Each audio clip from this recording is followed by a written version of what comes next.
Bab 1, Bayang-bayang kematian. Kilauan, lampu-lampu jalanan menyilaukan mata saat malam itu turun dengan kejam. Langit gelap seperti menyelimuti dunia dalam kesuraman yang mencekam. Mobil yang dikendarai oleh Rahmat Wijaya dan istrinya, Laras Amalia, melaju di jalanan berliku. Seolah firasat buruk sudah merayap di sudut hati mereka. Rahmat berkali-kali melirik kaca spion, memastikan bahwa mobil hitam di belakangnya tidak terlalu dekat. Ada sesuatu yang salah, dan ia tahu itu Laras meremas tangan suaminya. Rahmat, kau yakin mereka tidak mengikuti kita? Jangan khawatir, sayang, jawab Rahmat, meskipun nada suaranya jauh dari meyakinkan. Ia mempercepat laju mobil, menembus kegelapan yang pekat. Di kursi belakang, Adara kecil yang saat itu berusia 11 tahun, tertidur pulas, tidak menyadari keberadaan sang. Malam itu berubah menjadi tragedi dalam hitungan detik. Bunyi klakson yang keras, kilatan cahaya dari kendaraan lain yang menyerempet, dan dentuman yang memekakan telinga mengguncang dunia Adara. Mobil mereka terguling beberapa kali sebelum akhirnya berhenti di pinggir jalan, meninggalkan sisa-sisa serta terserah. Kegelapan menghembus. 5 hari kemudian, Adara meninggal. Langit-langit rumah sakit menyambutnya dengan cahaya redup, terasa dingin dan asing. Tubuhnya terasa berat, seolah setiap otot menolak untuk bergerak. Dia mencoba mengingat apa yang terjadi, tetapi hanya ada potongan-potongan kabur yang terpecah-pecah di kepalanya. Kilatan cahaya, bunyi keras, dan wajah ayah serta ibunya yang tampak cemas. Adara, suara dingin memecah keheningan. Di samping tempat tidurnya, seorang wanita berdiri dengan ekspresi datar, nyaris tidak menunjukkan emosi. Itu adalah Dwi Anggraini, ibu tirinya.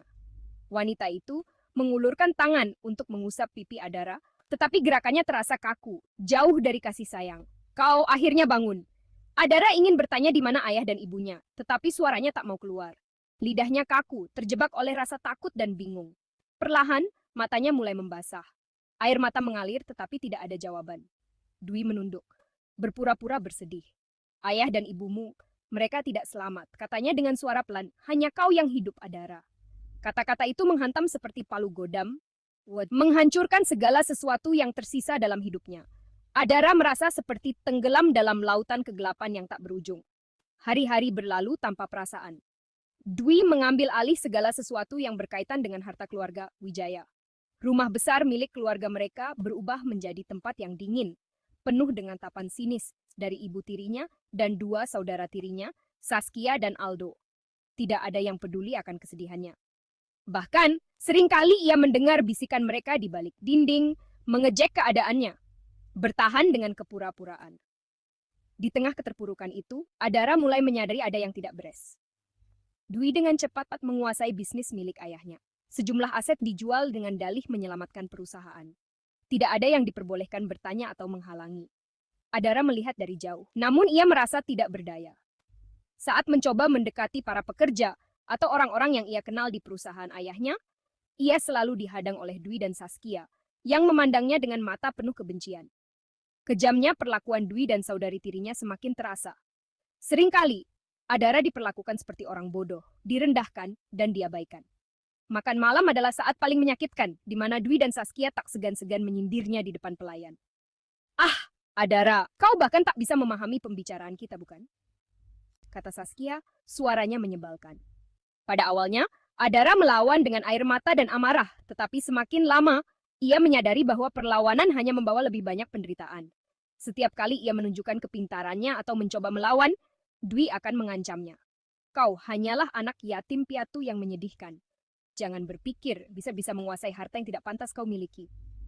Itulah momen ketika Adara memutuskan untuk bertahan dengan caranya sendiri. Ia berpura-pura bodoh, menerima hinaan dan menundukkan kepala, meskipun hatinya hancur berkeping-keping. Pura-pura memiliki keterbatasan intelektual menjadi perisai baginya, perlindungan dari bahaya yang mengintai. Namun, di balik topeng itu, Adara menyusun rencana. Rencana untuk kebenaran. Malam-malam Adara dihabiskan dalam keheningan di kamarnya. Di bawah cahaya redup lampu meja, ia membaca dokumen-dokumen lama yang ia temukan secara diam-diam, mencatat informasi yang berguna, dan berusaha mengingat detail penting tentang peristiwa yang terjadi sebelum kecelakaan. Potongan-potongan kecil mulai membentuk gambaran yang lebih besar, tetapi masih ada terlalu banyak lubang yang belum terisi. Adara, kenapa kau belum tidur? Suara lembut itu mengejutkan Adara. Itu adalah Nadia. Sahabat baiknya yang menyelinap untuk menemuinya.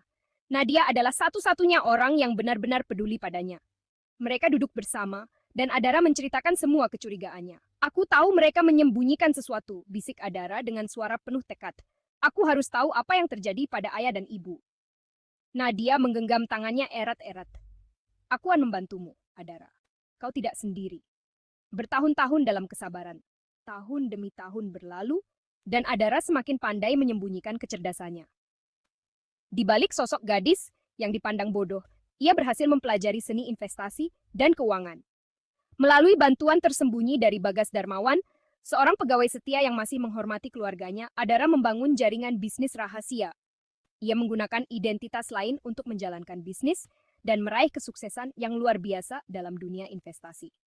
Namun, setiap langkah yang ia ambil tetap dibayangi oleh ancaman dari keluarga tirinya. Dwi tidak pernah lengah, dan Saskia selalu berusaha menjatuhkannya. Setiap kali Adara berhasil menghindari jebakan mereka, ia merasa lebih kuat dan tekadnya semakin bulat. Ia tidak akan menyerah sampai menemukan kebenaran tentang kematian orang tuanya. Kembali ke momen awal. Suatu malam, di balik tembok rumah keluarga Wijaya, Adara duduk di tempat persembunyiannya. Ia memandangi foto ayah dan ibunya dengan tatapan penuh kesedihan. Aku janji, ayah, ibu, aku akan mengungkap semuanya. Aku tidak akan membiarkan mereka lolos begitu saja. Di sudut matanya, Adara melihat bayangan gelap melintas. Hatinya berdegup kencang. Selama ini, ia telah mempersiapkan dirinya untuk pertempuran yang tak terlihat. Tapi dia tahu, waktunya semakin dekat. Tidak ada ruang untuk kesalahan, dan tidak ada jalan untuk mundur. Adara akan melawan dengan cerdas, dan dia akan menang.